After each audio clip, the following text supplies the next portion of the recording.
Well, good morning, Greenwood. It's good to be back here. I always love coming to Greenwood because you guys are so friendly. But before I get into what I want to say, there's a few things that I want to point out. And the first thing is the connections that I've seen. I've seen McCormick, Newberry, Abbeville. Whenever you guys have different events, I've seen you guys come together. And I've seen that all over the state with all the counties. And I highlight this because this is the change maker for 2026. This is why we're going to have the blue wave, because we're connected and we're organized. So the second thing I wanted to yes. The second thing I want to highlight is the fundraising event that was brought up, for example, at Benedict. And right now, they have limited the student loan amount. And because of that, I know 2 students at Claflin personally who did not return in the spring semester because they didn't have the money to continue their education. So donating to fundraisers or just donating period is beneficial for those first generation kids, those kids who don't have the parents who can, fill that void of money. So please, if you are not gonna attend that fundraiser, give a check or something to support the fundraising effort for these scholarships for the students. And so, my name is Sylvia Wright. For many of you who don't know me, because I know a lot of faces in this room, but for the ones that don't know me, my name is Sylvia Wright, and I'm running to become the next state superintendent of education because it's time to do the right thing for public schools. I have been in education for over 20 years. I have worked at every single level in the school system. If you look on your tables, there's a little handout that looks like this. I wanted to just give you guys a visual of what the South Carolina education crisis is, because you might hear things of how the schools are doing well and all that, and we are making gains, but it's important to highlight what's really happening with education. We are 43rd in the nation when it comes to education, and we've been in the bottom 10 for the past 2 decades. We lead the nation in the most banned books. We lead the nation in the most preschoolers suspended. Only 39% of kindergartners are ready, are school ready. They demonstrated school readiness, only 39%. After $100 million plus has been injected into the Early Childhood Council. That's this council responsible for, improving school readiness. And it's been in place for at least, 4 or 5 years, and still only 39%. 70 to 80% of students who receive special services are still reading below grade level. It's time to do what's right for our public schools. Ellen Weaver has never been a teacher. She's the current state superintendent of education.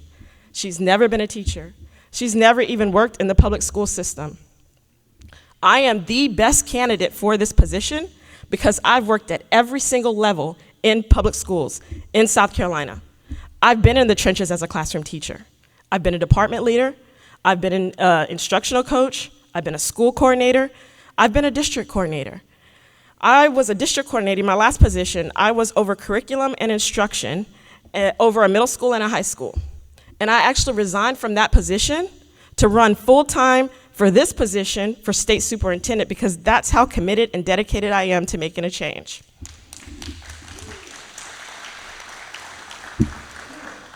I'm a military wife, so I've traveled to different states, so I've taught in different states, taught in different school settings.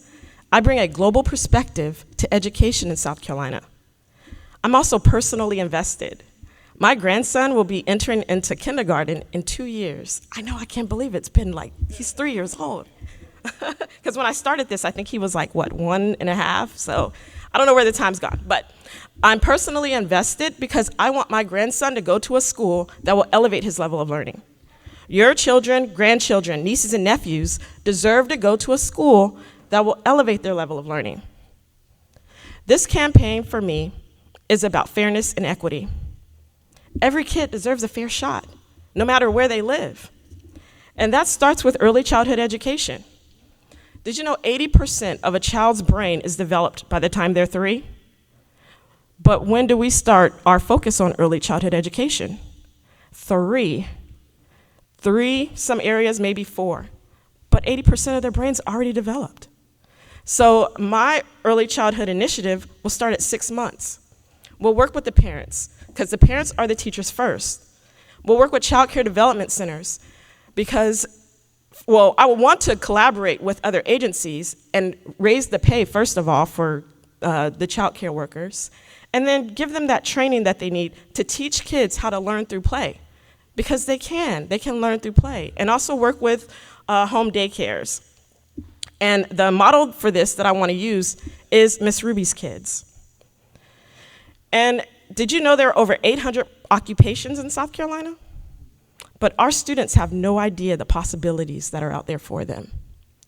So instead of creating pipelines to prison, we're going to create pathways to opportunities. Yes.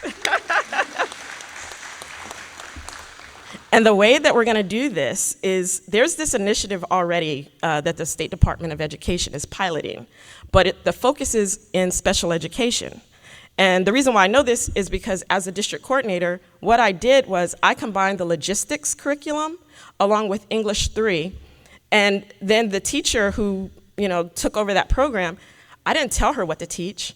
She came up with the instructional strategies. It's hands-on, it's real world, it gets the kids involved, it allows them to take ownership of their learning. So just creating these pathways that are career-focused, starting in elementary school on up, that way when they get to high school, they sort of already have an idea of what they want to do, and then they have pathways to get to that. So for example, if they want to go into the Air Force, they have to take the ASVAB, right? So why not create classes that still have the math, the English, the basic classes that they need, but it's relevant math, it's relevant English, because it's giving them that point to what they need to pass the ASVAB, giving them those skills. So that's the pathways to opportunities. And every child deserves a high quality teacher. And we do that by first increasing their pay. So of course I will continue to work with the legislators, because they are making steps in the right direction. I have to give them that credit, they are. And so I want to continue to work with them to increase teacher pay. And then, I don't know if you guys heard of the recent bill that was dropped. It's House Bill 3210, where it talks about it limits the teacher's duties as assigned. So whenever I would get a contract as a teacher, it would not, they never tell me how much I got paid, but at the end, there would always be duties as assigned. And what that meant is whatever they tell you to do, you do that, because that's in your contract. So with this bill, though, it limits that. They can't just give you, assigned detail without paying you. And that goes along with my priorities and my vision for improving the workplace environment for our teachers, because that's their number one complaint. And you think it was pay. Pay is a complaint, but they want to be respected. They want their time respected. And one way we can do that is by paying them. Now, one challenge that I would say for this bill, H3210, is that's cool that we have this legislation, but we need the funding to back it up. Because if we're going to pay teachers in the morning before school to attend meetings and after school, then school districts need that money to pay the teachers. And so I'm all for it. I'm all for this bill, but I also am all for advocating for that funding to make sure the bill isn't just talk, that it's action. So again, my campaign is about fairness and equity. And I need your support. I need your help to become the next state superintendent of education. I put one of these out on every table. And this is, if you don't get one, please let me know. But my website's on there. It's write2026sc.com. And I need volunteers. Lane, where are you at, Lane?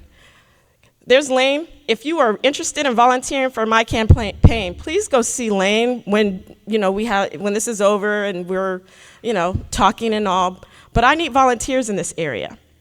And so Lane can get you connected with the campaign. I also need donations. My campaign has picked up momentum. Like I said, I've been to 46 counties. I've been all over the state. And so we have the momentum, but I need the funding to continue the momentum. So if you have $25 you want to donate, $50, $100, I need 10 people today in this room to donate $100 towards the campaign to continue the momentum. It can be by check, or if you go to my website, again, write2026sc.com, click on donate. You can donate through my website. And Most importantly, well, before most importantly, this next thing is spreading the word. Please, on your phone, put my website, text my website to 10 people. Just text them, write 2026sc.com and let them check out the website. That's how you can spread the word. Just go on social media, friend my page, and then share my post. And then the most important thing is your vote. I need your vote in June to become the Democratic candidate. That way, we can go to the next step in November, defeat Ellen Weaver, and really start to make a change in public education and raise us from 43rd to the 1st, because I have a plan and a vision to do it. So please join with me, and let's do the right thing for public schools in South Carolina. Thank you.